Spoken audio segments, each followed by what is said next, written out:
Your Excellencies, ladies and gentlemen, welcome to the Global Manufacturing and Industrial Summit. I'm Nadira Tudor, your host this morning, and I'd like to say what a pleasure and privilege it is to be here at this amazing event.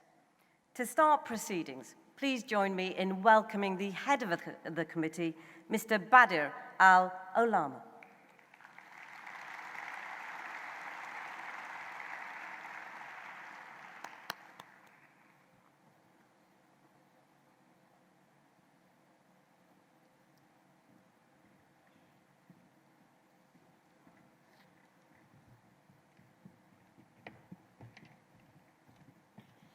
It's very hard not to get pumped up after that music.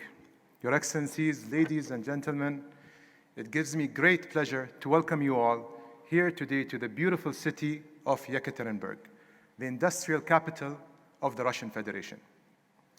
At the inaugural summit held in Abu Dhabi in 2017, we brought together some of the greatest minds at the forefront of innovation to address the economic migration challenges facing our world today.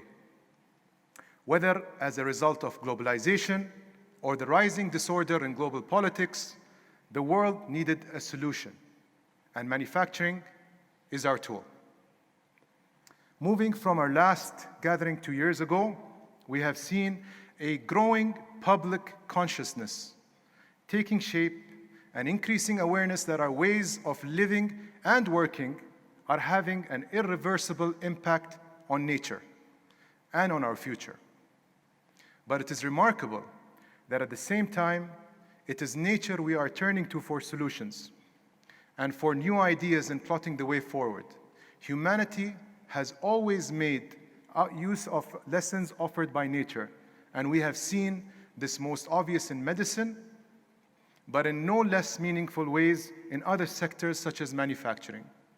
Steam took us a leap forward, transforming agriculture and just about every other facet of our existence.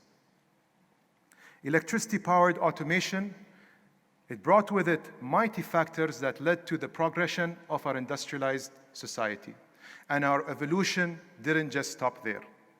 We arrived at an era of mass communication, with the internet at its core, linking our disconnected world and spreading knowledge at a phenomenal pace that could have hardly ever been imagined just a few decades before.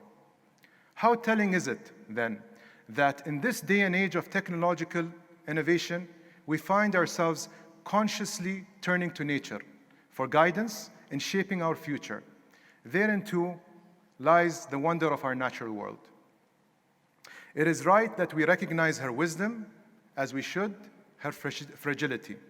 Already, great advances have been made in harnessing the sun and wind as new sustainable and clearer sources of energy to help drive our industrialized society.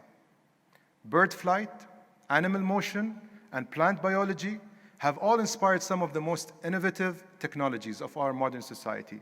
It is part of industry's inventive nature that it should address the massive complexities brought about by the fourth industrial revolution.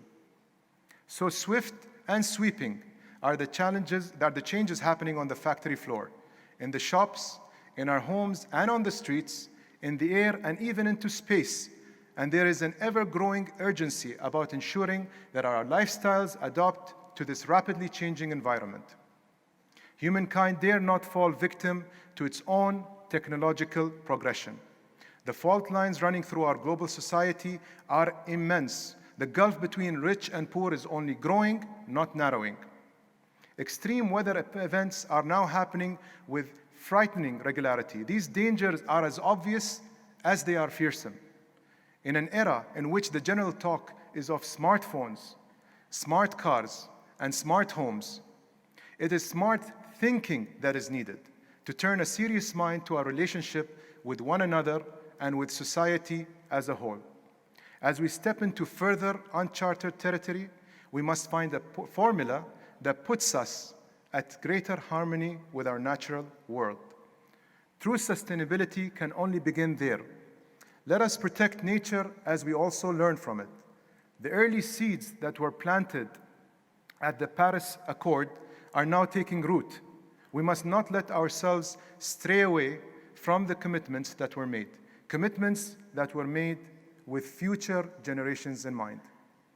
We are entrusted as custodians of this planet, and it is our collective responsibility to protect it for the benefit of all humanity.